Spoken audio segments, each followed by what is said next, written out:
When change comes knocking on our door, we say, not today, come back another day. Change is great. You go first. Who do good people want to go to work for? Since last night, I've probably shaken 200, 250 hands and engaged in all kinds of conversations with you. And it is certainly my great pleasure to introduce to you the world-renowned Jason Jennings. Here I am. There you are. Good afternoon, or good morning. Oh, wait a minute. I flew halfway around the world to be here with you. All together now, I can get a better good morning than that. Let's try it one more time. Good morning. Good morning. All right. Well, let's begin. Leadership secret number one. Great leaders master the art of letting go. Is there anybody in the room who knows anything at all about catching monkeys? All right. Like, okay, wise guy, why would you want to catch monkeys? Well, the traditional way of catching monkeys has been to go into the forest, a tranquilizer gun, find the monkey that's got to get moved, shoot the little bugger, they fall to the ground, you crate them and move them. But about half of them die that way. And while I may tend to be a conservative person, I salute people for the ethical treatment of animals, in this instance, for forcing monkey catchers to resort to a method of catching monkeys that is hundreds of years old. And as I tell you the story, I will tell you I have been on monkey catching expeditions this way in Indonesia, and as recently as 3 months ago in India. I'm not talking to you about something out of a book. I'm talking to you about something I've personally taken part in. Today, when monkeys have to be captured, the monkey catcher goes into the forest or jungle with little more than a huge cloth sack filled with a bunch of gourds. And when he finds a monkey that's got to be moved, he takes out a machete, slices the gourd in half, gets rid of all the flesh onto the forest floor, and puts the two halves back together again. He's got a hollow gourd. And then with twine or with vines, he binds it so his hollow gourd is got integrity. And then with the tip of his knife or machete, he cuts a small hole. And then in full view of the monkeys, he begins filling it with peanuts. He sets it down on the ground, and if you've ever been around monkeys, they're the most aggressive little characters you've ever met. By the time the monkey catcher is 5 feet, 10 feet away, the monkey is out of the tree, picks up the gourd, knows there's peanuts inside, and begins working its little tiny hand inside the gourd and grabs a fistful of peanuts. Now there's only one problem. What can't the monkey do? Say it. Can't get out. You ought to see them. They go postal. They start to yell and scream and carry on and go ballistic. They will finally accept help from anyone, and the monkey catcher goes up, very gently anesthetizes it, crates it, and moves it. Now, I want everybody in the room, all together now, the moral of the story is this. What is the, say it loud, they got a camera on you. What is the only thing the monkey would have had to have done to have gotten free? Say it. Let go. But you see, primordial urgings wouldn't permit the monkey to let go. Here's the most important thing we discovered about the leaders of the fastest, most productive, and best sales organizations in the world. They have mastered the art of letting go in 3 areas. And today I'm going to ask you as leaders, what do you need to let go of so that you can truly focus on the things you need to do? What do you need to let go of? 5 secrets, 5 leadership secrets of the world's fastest, most financially productive, and best sales organizations. But first, I got to tell you an important story. Do any of you believe you breathe special air? Does anybody here think they breathe special air? Rarefied air? Now, I know on some of the routes you can smell some pretty bad air, probably. But no, do you believe you breathe rarefied air? Is there anybody sitting there saying, hey, wait a minute, damn it, we're in the garbage business? I mean, what's he talking about? Steel companies and airlines and savings and loans. What's that got to do with me? What can I learn from them?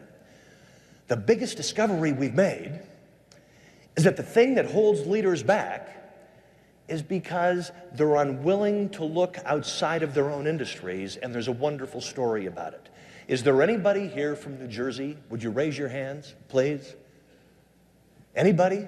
Are there any? Okay, all right. You're going to know this story very well. It wasn't that many years ago, there was a guy in New Jersey. He owned a bunch of Burger King restaurants. And he did all of his banking with a little small community bank, single branch. And he was getting lousy service. So one day he marched into the president's office, and he sat down and he said, you know, the service in this bank sucks. And then he proceeded to state, you ought to run your bank like I run my Burger Kings. Now, can you imagine the predictable reaction from the bank president?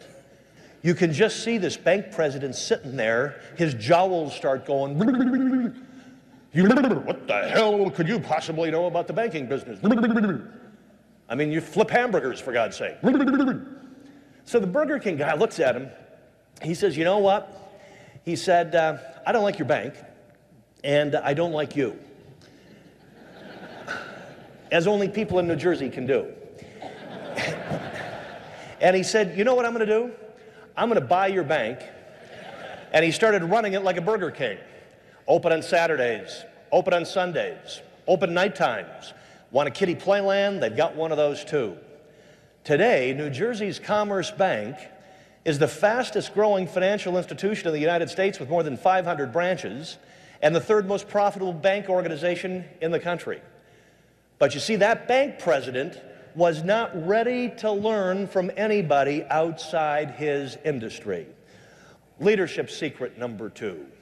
Great leaders, this is you, use a cause that builds cultures.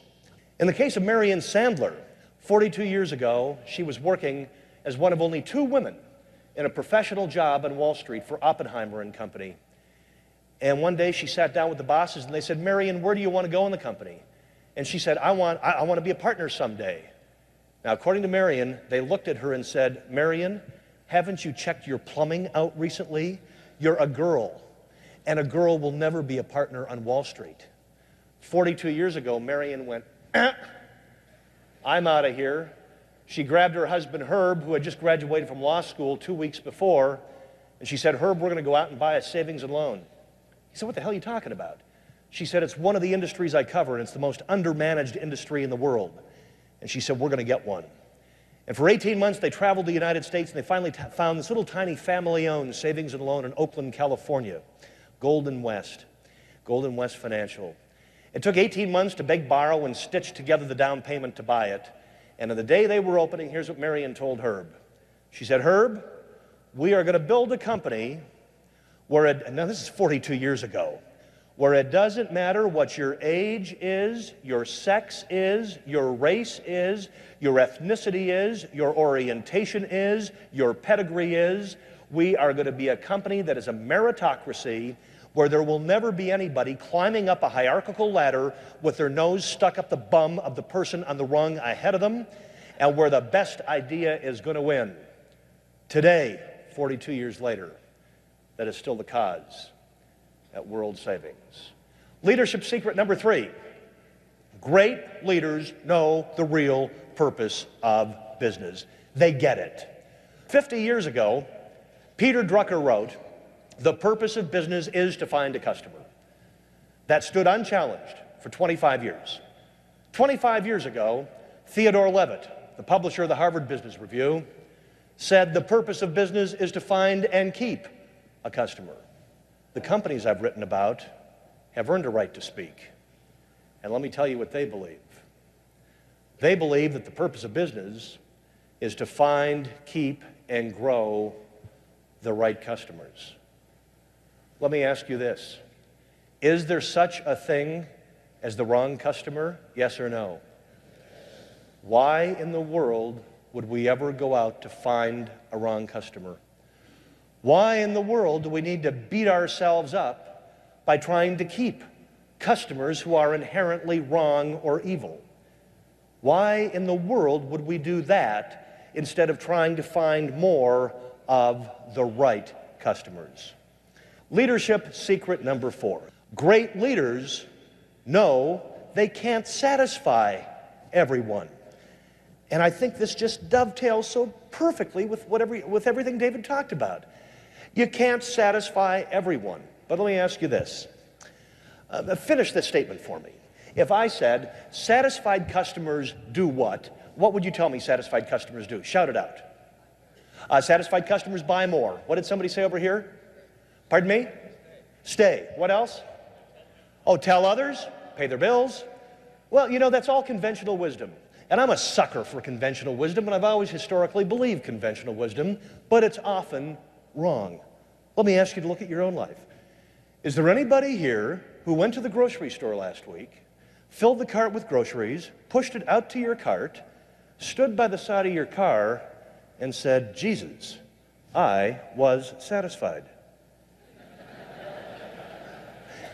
And you know what? I'm never going to shop anywhere else. And furthermore, I'm going home and calling people. Duh. I don't think so. I think there might have been an easier, gentler time in America when being satisfied was a precursor of an intention to repurchase. But people have too many choices today. Today, people expect that they're going to be satisfied. And if they're not satisfied, they don't return. Here's what we found in our research. Here's the new rule of customer service. And it's embraced by leaders who get it everywhere, and it must become your own. The new rule of customer service is about completely satisfying who? The customer? Why would you ever try to satisfy the wrong customer? There are some customers who are just, yes or no?